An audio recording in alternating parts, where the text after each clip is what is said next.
বাপরে মালিক, তুমি তো বেঁচে গেলে। আজকে যদি আমি তোমার হাতের জায়গায় মাথায় পড়তাম না, তাহলে বুঝতে পুরো মাথা ফেটে একদম দুভাগ হয়ে যেত। মালিকের মাথায় নাই তেল, এই জন্য মালিক আজকে খাবে বেল। আরে কি মালিক, ঠুকুর ঠুকুর লাগাইছো? আমাকে কি লাউ কদু পাইছো নাকি যে বাড়ি মারলে ফেটে যাবো? আমি হলাম বেল, আর জোরে জোরে বাড়ি দাও। আরে মালিক, তুমি যে আমার ছাদ তুলে ফেললে, এখন কি ভেতর থেকে সবকিছু চামিচ দিয়ে বের করে খেয়ে ফেলবে?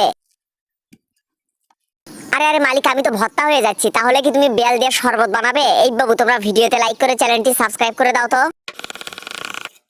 আইও মা, সিসি মালিক, এটা কি বেল নিয়ে আসলে গো? যার ভিতর আবার গুড় দিয়ে খাওয়া লাগে, তাহলে তো বেলের কোনো স্বাদই নাই।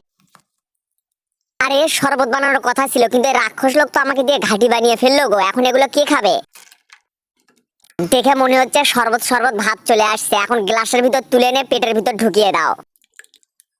আইও মা মালিক, তুমি তো বেলের খোসা দিয়ে গ্লাস বানিয়ে ফেললে গো। কি বুদ্ধি রে বাবা। এই বাবু, তোমরা একটু কমেন্ট করে বলো তো, তোমরা কি কখনো বেলের শরবত খেয়েছো? তাড়াতাড়ি কমেন্ট করে বলো।